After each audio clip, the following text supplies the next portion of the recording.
I'm Vinnie Tortorich, folks. Your good intentions have been stolen. But don't worry, I'm here to help you get them back.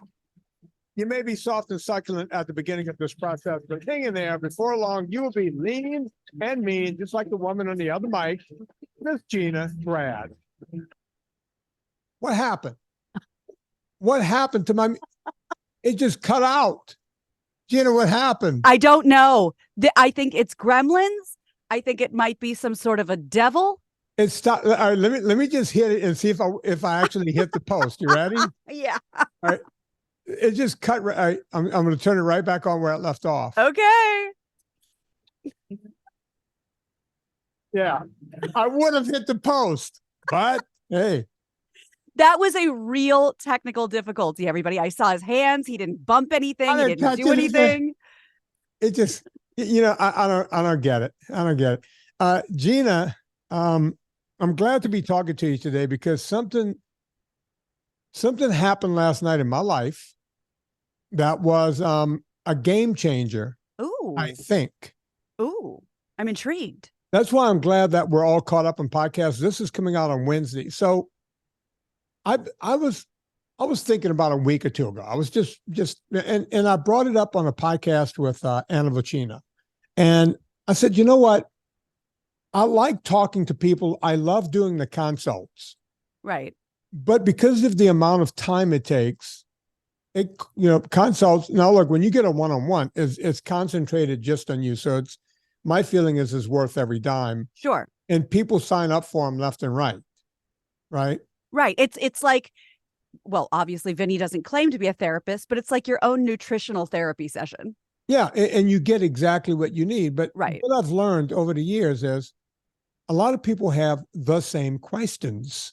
Right, sure. With an S on the end.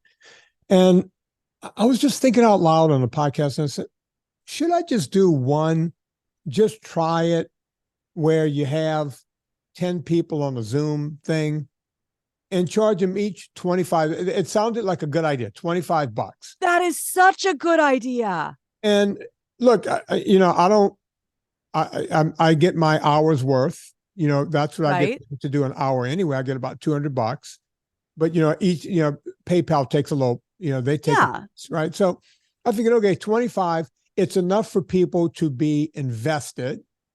Yet you don't have to be Thurston Howell III to afford, right? I think that's so great. And even like $25, I think that's perfect because it won't break the bank, but also it's not like, oh, it's free. Maybe I'll show up. Maybe I won't. Like, no, right. I have an appointment with Vinnie. I paid my dues. I'm ready to. But also it's people who really want to change. And most of them have been doing this. Most of the consults I get are people who have been doing it for a while and they get stuck. Yes, of course. Right? And then someone said to me, well, aren't you taking away from your consults? I was like, no, I'm not. Because these people, number one, wouldn't have signed up for a 1 hour or a half-hour consult to begin with. And number two, I don't care because that's not my business model. I do consults because I like helping people. Right. Right. It's not what I do for a living. As a matter of fact, my accountant has told me, it's like, you realize that 50% of that money right off the bat, chopped off, goes to Uncle Sam. Sure. And then your time and, what you could be doing by working within your company and all the stuff, you're probably, as a businessman, my people tell me don't do them. Yeah. I tell my people, if I stop doing this, I might as well just stop doing. Right. Because this is what I do. Right. Right. But man, I think I hit onto something really good. It worked out like a charm because everyone got what they needed from the other people. Yes. That is so great. I mean, it's like that idea. It should have, it probably landed on you and smacked you in the face. It's like, why haven't I been doing this forever? Well, next week, meaning this is coming out Wednesday, right? Probably Tuesday, what I'm going to do this week, because one thing I learned was when I put it out there that I was going to do this, we put it on my Facebook group where there's like 35,000 people. Right. Oh, I know. But we have hundreds of thousands that follow me. Right. So we always forget about those other 150,000 people who might want to join in. Right. that just don't do Facebook, or they don't do Right. the group or whatever. So a bunch of people came to me on Twitter and said, hey man, I would have done it, but so here's the deal, folks. If you're not signed up for my newsletter, I suggest that you go and sign up for my newsletter sooner than later, because on the next one that I'm going to do next Friday evening, I'm sending it out to my newsletter first, and they get first crack at it. And I'll let it sit there for 24 hours. If there's any openings after that, I'll open it up to Facebook. But that's the way that's going to happen. And you might not know this because you're not on the consumer end of all of this like we are. And I'm going to go ahead and take a wild guess and say you don't do this. Anyone who's listening, I speak for them because I know what's out there, because I've tried it all, and my friends have tried it all. And just click this link and just see if it's for you. I cannot tell you how mind-numbing and aggravating and in a way kind of dehumanizing it is, because you definitely feel tricked when it's like, oh, you might cut out, Gina. I haven't touched it. Andy's got to fix this. How about now? You guys record for a living. Can you get better equipment over there? He says it's fine, and then I'm the one who gets screwed. All right, you tell Recorder Boy over there that this thing is not working the way it should. I actually have. He needs to get on it. There's a loose wire, and he needs to fix it. So there's a lot of these, like, I won't call them scams, but they're kind of bait and switch, where like, oh, you want to lose weight or you want to check this diet out, click this link. And then you have to watch like a 25-minute video, and then you have to wait for it to run out before you're allowed to click the next link. And then it's a 25-minute video. And then once you get through 2 hours of like hype up, then they charge your credit card, and then you get, oh, but we promise we'll give you the answers. The answers are coming. And it's so aggravating. And of course, you never get any information. And I'm going to go ahead and take a wild stab in the dark and say, you don't do that. Well, if I did that, number one, I would be driving a Ferrari as my daily driver. But more so, no, not only could I not do that, my thing in life has always been, do unto others. And I'm not even religious. Yeah. Right. You're just a good human. So, and I've told the story, my vitamin company was founded on give the best possible quality available in the industry at the absolute lowest price that I can possibly, and I'm doing it for people like me. Right. And I'm taking that model from 2 companies. Would you like to guess at which 2 companies I decided to mimic? God, I don't even know where to start. Well, let's see. You're an NSNG guy. They're both, these are both big, giant companies in the world. Okay. And I'm going to tell you this, they have nothing to do with health and fitness. But I looked at their model and I went, that's the model. That's what I want to give, quality for a low price. Ooh, quality for a low price. Okay. Then I'm definitely going with Burger King and Taco Bell. You were so close. Toyota and Trader Joe's. Wow. That actually makes sense. 2 successful companies. So when I was growing up, we weren't rich, but we weren't poor. Right. We had just enough money so that we can see how the other half was living. Right. Right. Like my friends, I went to private school. We were school poor. My parents used every dime to keep us in private school because in Louisiana, that was the best option. Yeah. And I think I was talking to maybe Teresa last night when we were doing the show. Maybe I was doing the show or after the show. And I said, I learned to ski later on in life because every year, like in Louisiana, some kids were gone for a week at Christmas time. Sure. They went skiing. They went to Aspen. They went to Breckenridge. I would hear about these fantastical places. I had never seen snow. It snowed for 10 minutes in 1972. In 72, I was 10 years old, and it snowed for about 3 hours, and it stayed on the ground for the rest of the day. That was it. Oh, And they would say, oh no, you don't understand. Piles of snow and it's on these mountains and you get to go down on these skis. And it sounded magical to me. yeah. Right. But we couldn't do the expensive thing. So then I got a scholarship to college. And I didn't go to any college. I went to a college where everyone else was paying the highest price in the world. So the athletes were all poor. We were all poor. And kids would say things like, oh, yeah, next year I'm doing JYA. And I was like, JYA? What's that? Junior year abroad.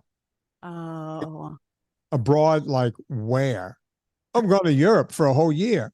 And my thought was, what does the plane ticket cost? Like, I couldn't even get my mind past the flight. yeah. Past getting to the airport. Right.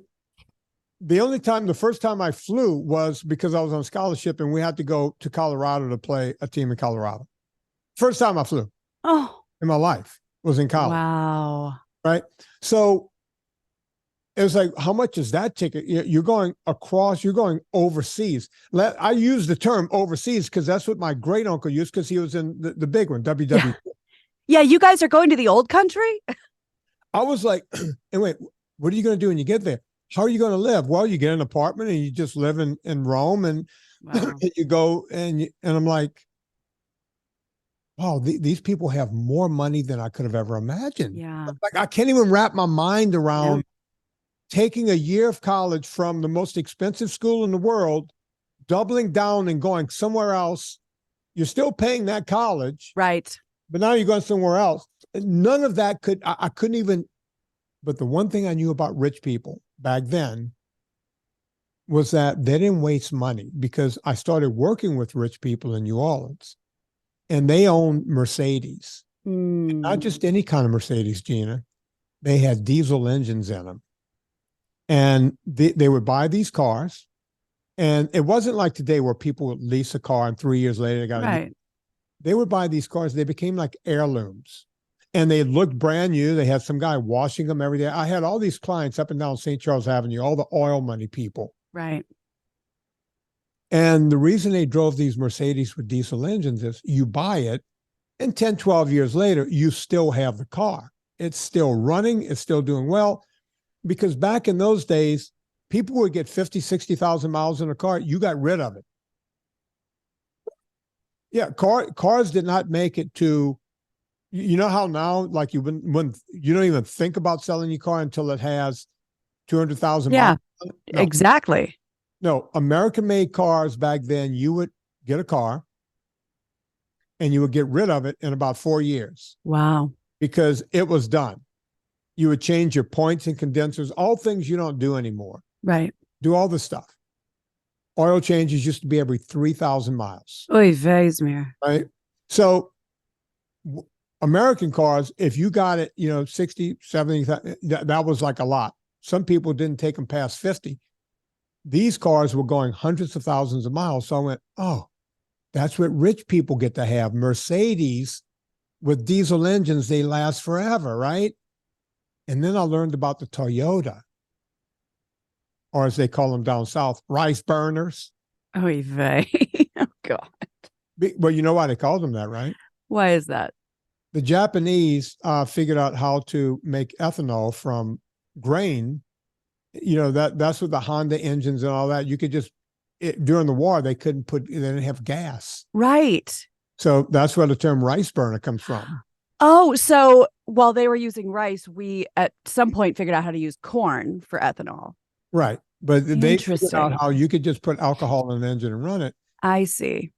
So at any rate, no one liked Toyota, but I started working in college in the summer selling Toyotas, and I would see people coming in 200,000, 300,000, 400,000 miles on a Corona. They had a car called the Corona, a Tercel, a Corona. Oh, yeah. These cars would come in, and these people would say, I bought this car 15 years ago.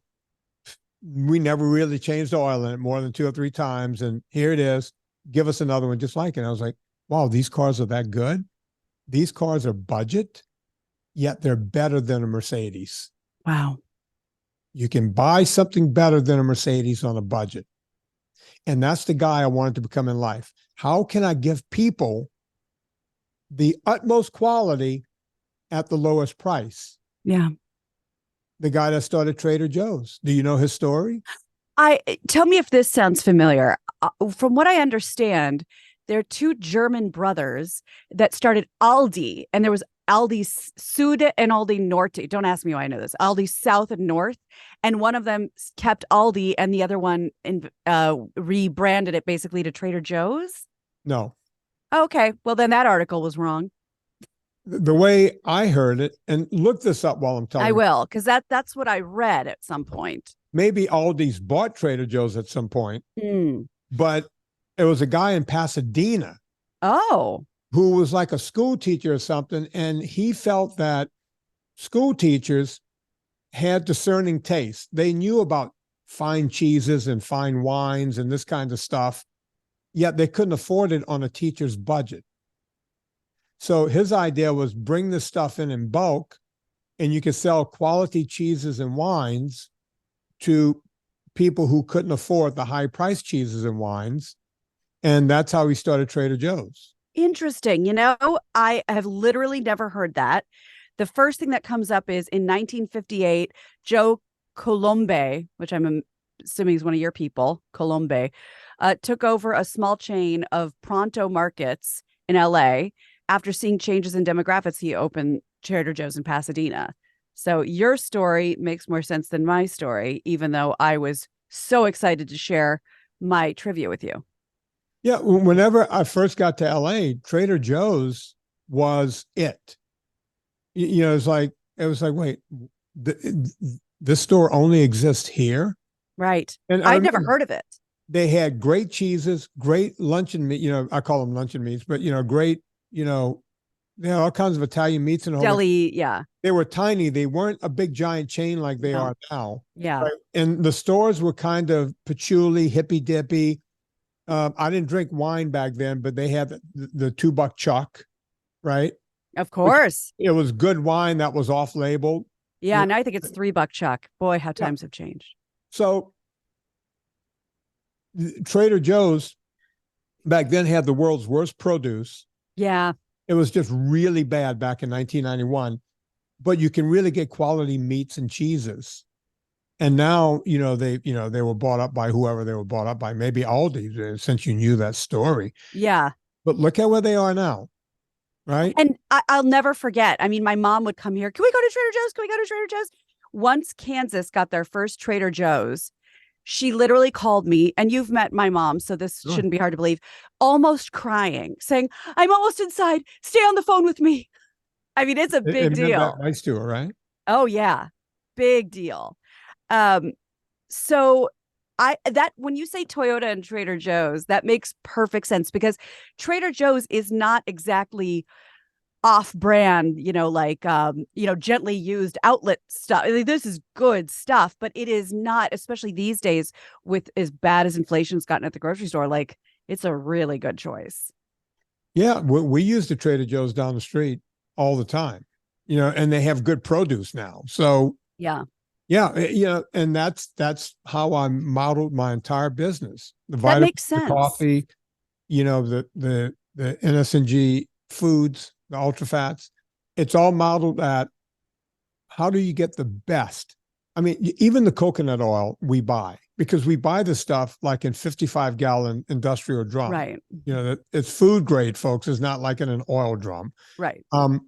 So we buy a lot, but you can buy a lot of different quality coconut. We go out of our way with the nut butters and everything else we use. We go out of our way to give that little extra, right? And by the way, let me apologize to, we've been out of vitamin D for a long time. It was because we weren't going to use, we could have bought up some other vitamin D product that was substandard.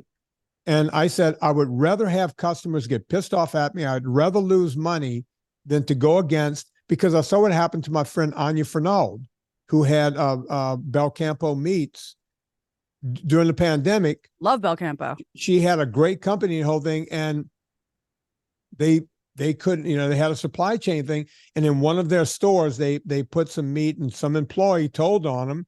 So she lost her integrity, right? And great company.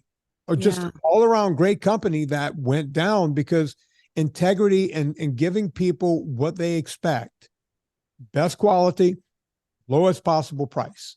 And that's what I'm going to continue to do. Well, and I just have one question for you, and this should clear up everything. Do you use your product? Yeah. I use all of my products. That's the point. Because again, I'm going to speak for at least all the women out there with targeted ads, to Instagram and Facebook and everything. We get all the celebrity women showing, oh, I use my brand makeup. The hell you do. Really? On a red carpet, when the world's looking at you, you're using the one that suddenly has your name on it, or are you using the high-end stuff that we all know and love? So that's the question. Vinnie, do you use your products? Yeah. That's all you need to know. The idea was I'm making it for me, but in order to make it affordable for me, I have to sell it to everyone else. Done. Fine. Great. To answer the final question that was asked of me in the group last night.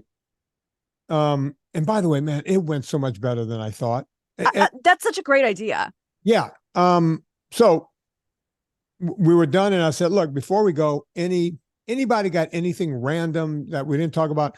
And one of the guys said, yeah, you say you do the 365 hours of aerobics per year, at least, right? An hour a day. Right. I said, yeah. And he goes, and you said that you don't do an hour every day. You might do 2 hours on one day and, none on the next day. Yes. He goes, how do you keep track? How do you keep track? I showed him this sitting on my desk. I keep track with a book. That's a tome. Yeah. It's, I had that tool about 20 years ago. It just gets more beautiful with time. Oh my God. Yeah. Vinnie can't do anything just on like a Post-it note. It has to be the best. No, it's got to be. I have a day planner in there. I know people like to put things in apps. Everybody likes to put something. Oh, I got an app. I got an app. No. This sits on my desk. It's open to the day. I see the list of things I have to do that day written down in cursive. My understanding is Eddie Bauer just had to change their label because nobody could read the old Eddie Bauer label because no one knows how to write in script. Stop. Gina, look that up. That can't be true. Serena said that to me this morning. I said, you know what? Go find my 357. It's time. I need to have a gun sandwich. I need to go. Let me go ahead and assume that when you're writing in your day planner in cursive, you're doing it with a fountain pen. Right here. There you go. Boom. There you go. Sure. Fountain pen. Yeah. Okay. Fast Company from yesterday. Headline: oh my God. Eddie Bauer changed its logo because Gen Z doesn't read cursive. Yeah. It's happening, folks. Look, we don't think it's happening, but boy, there we go. Oh my God. We know they can't write in cursive. Right? Oh, look, we used to joke 10 years ago, when I got out of my Corvette, I can leave the windows down and throw the keys right on the hood and put a sign going, if you can drive it, you can have it. Nobody was going to take it. I would show up. Sometimes I'd show up in that car to the valet, and they would look in it and they go, "No, you got to just leave it right here in front. We'll just keep an eye on it for you." Yeah. Oh my God. Nobody could drive. I mean, if you can't drive a car, if you can't operate your right hand to go through an H pattern, at the same time, press something with your left foot. We're not asking you to tap your head and rub your belly. We're not asking you to do this. Right? No, that's not what we're doing. We're asking you to do something that every kid my age learned. Yeah, had to. Yeah, because something either, you're going to have 3 on the collar, 4 on the floor. I mean, that's what it was. Now, you can just throw your keys on the hood and go, if you could drive it, you can have it. And pretty sure you're going to see your car when you leave there, unless Adam Carolla comes along. That's right. Oh my God. Yeah. Yeah, we always get a discount when we go to Europe now because when we get a car at the airport. Oh, you get a both manual. Serena and we didn't even know what automatic transmission was until we kind of hit our 30s. Oh her first 3 cars were all stick shift. Well, I learned in college, and that's as best as I can do because, man, you're right. I mean, we're getting to the point with a key fob. It's like if you can find where the ignition is, have at it. But a manual's off the table. Yeah. We don't feel it slipping away, but no one writes in cursive anymore. And now we can't read it. That is really Look, terrifying. the world is changing. It's slipping away. And that there you have it. But in the meantime, Gina, I'm going to keep doing my, as long as people want to have me do it, I'm going to keep doing that Friday thing. I love that. And you know what else you might not realize? Because again, today I'm speaking for the consumer. You're the instructor. I'm the consumer. It's great. One-on-one. I mean, you can't beat that when you just get Vinnie's time and he just deep dives into your life. However,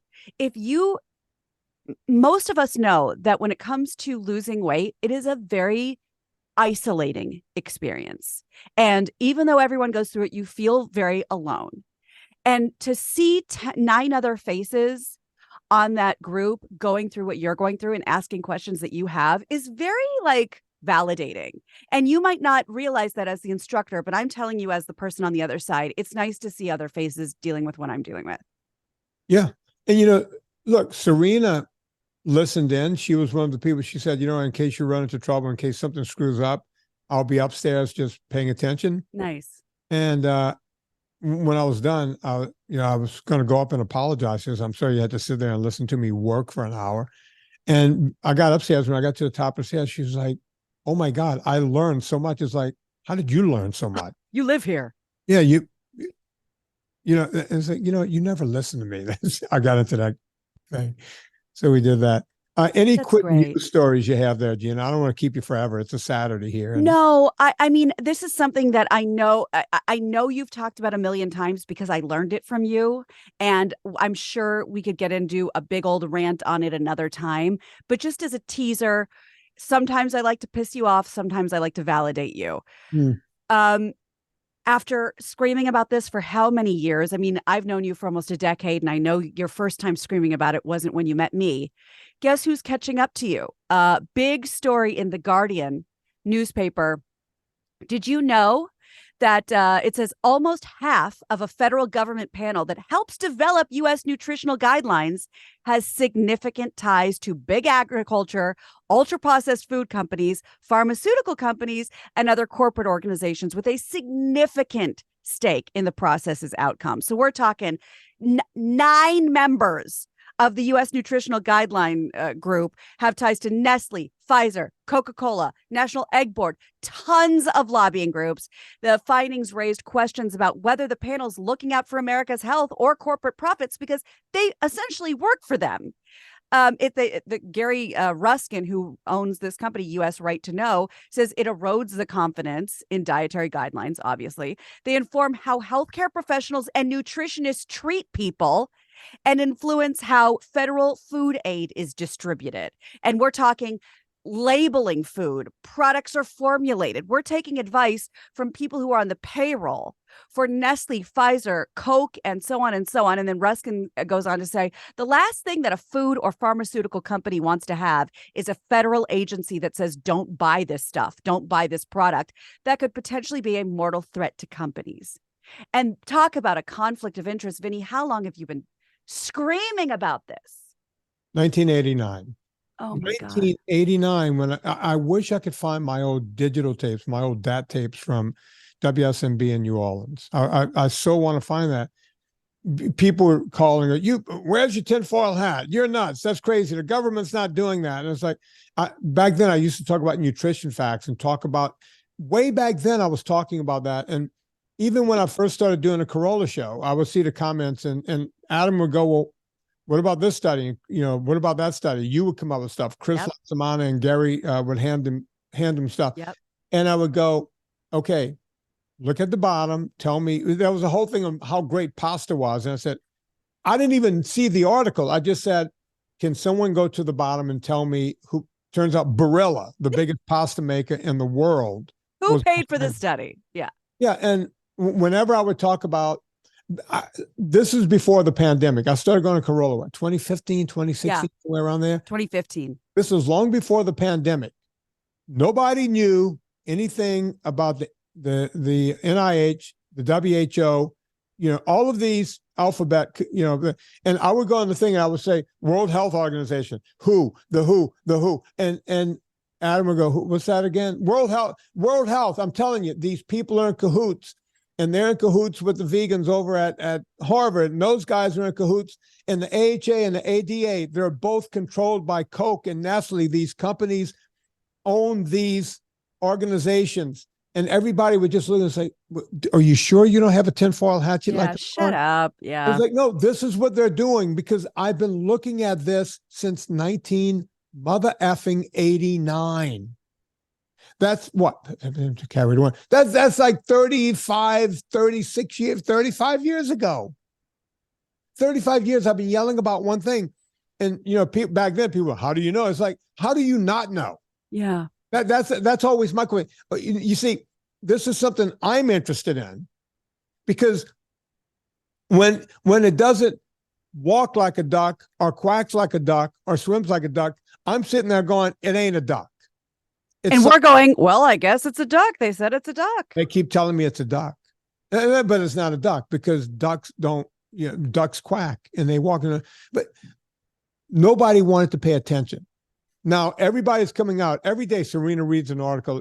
Today Serena read me one in bed this morning. She goes, "Here we go again. You've been talking about BP, whatever, in plastic and Yep. And she goes, it's actually in aluminum cans. I said, honey, that's because they line those with plastics. It's the same crap. And it's all plastics, Benjamin. I'm sure in that article she also read, because this came out, I think, yesterday or the day before, that like 95% of school children have microplastics in their body. I talked about that. Also, I had a guy who kayaked around Greenland and all that area. He was a guy from England. He was on a Friday show not long ago. And part of what he did was he was collecting seal poop to be studied. And they were finding microplastic in the seal poop. Now, we're worried about a straw in some turtle's nose.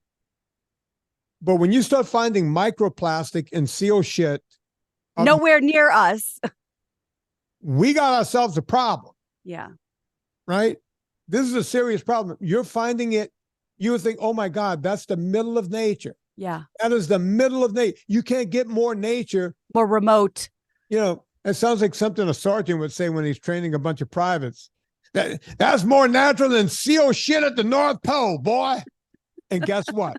You got microplastic in that seal poop. Right? And then when we tie it all back around, how people who are making nutrition guidelines are even allowed on any level to take money from giant corporations that make processed food. How did we miss that? How did that loophole not get closed? There's so many loopholes that are wide open. And I yell about it all the time. If it's drugs, if it's food, if it's guns. And people always say to me, well, the Democrats, they hate guns and they go after the NRA. Okay, Democrats have been in power for what? Many terms. Not one gun law has changed, because they get as much money from the NRA as the right does. Right? So we sit there and go, oh, you're for guns, you're against guns. Right? No, you're not. Because, Clinton could have done something. He was there for 8 years. Barack Obama was there for 8 years. That's 16. Now you got another guy for 4 years. That's 20 years. The only time there was a gun law change was from the right, the Brady Bill. He was part of what's his name? Bedtime for Bonzo. Reagan. Reagan's administration. Bedtime for Bonzo. Brady got shot. He and Reagan both got shot. They did the Brady Bill because, oh, look, it looks good. It works for this. Right? So why don't those laws change? Because everybody, all these politicians, right, left, they got you arguing, oh, I'm on the right, oh, I'm on the left. Guess what? People go, Vinnie, why don't you talk about politics? Because it doesn't matter. They're all the same. It's the same shit a different day. Yeah. And if you think it's different when someone else gets in office, think again. think again. It never changes, right? Yeah. Nothing changes. Food's not going to change. Drugs are not going to change. Guns are not going to. Those are the three biggest lobbies. And like you say, while we're all fighting each other, they're all reaching across the aisle and high-fiving. So what are we doing? Just last week, they snuck in a thing. YouTube said, hey, we're not going to cancel these people, but the Vinnies of the world, we're not going to show their videos to as many people because we're going to go with the WHO, and the WHO says, talking about meat is not good. So we're gonna scrub those, right? So once again, guys like me, guys like Dr. Berg, Dr. Mark Hyman, you go on and on, Dr. Baker, Nina Teisho's, Gary Tal, we're all being scrubbed. It was funny if people go, oh, Vinnie took you off of Wikipedia. Right. You'd say, oh, Vinnie, in the past, about a month ago, about 6 weeks ago, my Instagram stopped going up and started going down. Right. I've lost about 2,000 people. I'm down to like 93,000 people. They're taking people away from me. Right. Yeah. It sounds like you're getting less engagement there. It's so, right. Yeah. They right. keep taking people away. It doesn't bother me. I don't get paid by Instagram. Right. Her Instagram, you're hurting yourself because the fact of the matter is I don't give a fuck. Right? I don't get a dime for putting crap on your channel, on your piece of shit channel. So you want to cancel me? Guess what? Fine, cancel me. I'll go somewhere else. Yeah. Because the one thing you can't do is shut me up. Oh, trust me, we know. You're not going to shut me up. Never. And the other person you can never shut up is Gina Grad, because when she's not here, she's talking to some chick about makeup on her show, LA Magazine. What's it called? The Brian and Gina Show. It's the official podcast of Los Angeles Magazine. I was like, what? Wait, Brian doesn't do makeup, but that means you heard one of the latest shows, which is nice. One of my dearest friends, Sarah Grallman, we've been best friends since the first day of college, who's a big macher, as your people say in the makeup industry. We talk about all things industry in LA and beyond. I was just in Kansas for a week, and boy, do I have I'm wistful for the Midwest. Let's just put it that way. A lot of great, now that I eat beef, oh boy, I had brisket and burnt ends till I couldn't see straight. And yeah, so we do a fun show over there. Please join us anywhere you listen to podcasts, and you can pick up my book for anyone that you might know that has a step parent, My Extra Mom. And the illustrations for My Extra Dad are so good, and we're working on that. But right now, My Extra Mom available, let's just say on Amazon, because that's where you're going to click through Vinnie's banner over on his website and get it there. Gina, do you have a quill over there? Can you write something down for me? A quill. Do I have a quill? Yeah. Yes, here's my quill. Perfect. Write down that on the next show, I want to talk to you about your trip. Oh, great. A whole show about your trip and how food, because when you go back to your hometown, you start going back to childhood, and and I'm sure I know you were showing Andy around for the first time. Oh, yeah. And it was like, oh, that's where we went for pizza, and that's where we went for this. And I want to know in the next show how, just psychologically, because look, I've never seen you as thin as you are now. Yeah. You are a smoke show. Not that Thank you you. were before. Thank you. But I want to find out if you had a little trouble there, because I know Andy's been doing straight, or as they like to call it, NSNG AF. Yes, right. Yeah. I do not want you to be disappointed in my husband, but boy, do I have a story for you. How about write it down? Done. Next Wednesday, I want to know all about Done. Happened in Kansas, because they say what happens. Never mind. What happens in Kansas stays on your thighs. Yeah, what happens in Kansas ends up on your ass. That's right. That's the T-shirt you should have got right there instead of my Chiefs shirt. I got to tell you, I love that. And it's cute. Gina, are you a Chiefs fan now because of, I am not a Swiftie. I don't care. But what I've always told people, like when I cried, when the Royals didn't win the World Series one year, I'm not a sports person. I'm a hometown person. And I know how much the Chiefs and the Royals mean to my people and like it's Chiefs Nation, it's Royals Nation. And Yeah. I was so sick for this city who really, really just loves their boys. That's where I get my pride from. Well, there you go. Are you going to watch? Do you watch the games at all? Would you watch now because of the Swift Yes. thing? Yes. I watched because who knew Travis Kelce was super cute? I did. I mean, I didn't.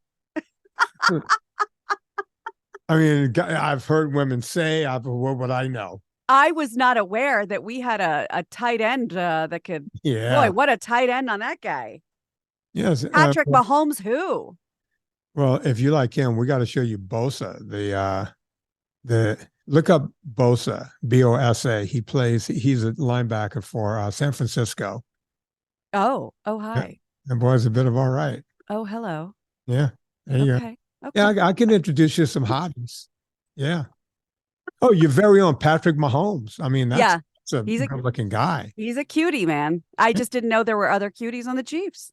Oh, are you kidding? They always have face masks on. How can I tell? You can look at their butts. That's I mean, true. I don't know. Folks, go check out, if you want to check out anything, just go to VinnieTortorich.com first before you go anywhere else. Click through the banner if you're going to go to Amazon. It doesn't cost you anything, but it allows me to keep this show free because I have to pay Anna and Gina. I got to pay these people. Yeah. We're not cheap. There's Lois and there's Debbie and there's Megan. It just goes on and on. Every month they got their hand out like this. Please, sir, may I have more?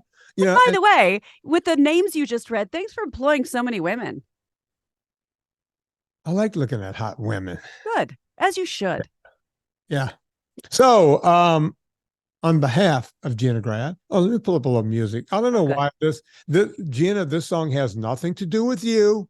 Okay. Just say that, but for some reason, this song is in my head, and I don't know how it got there. On behalf of Gina Grad, my name is Vinnie Tortorich. Put life into living and do it with Queen. I knew it.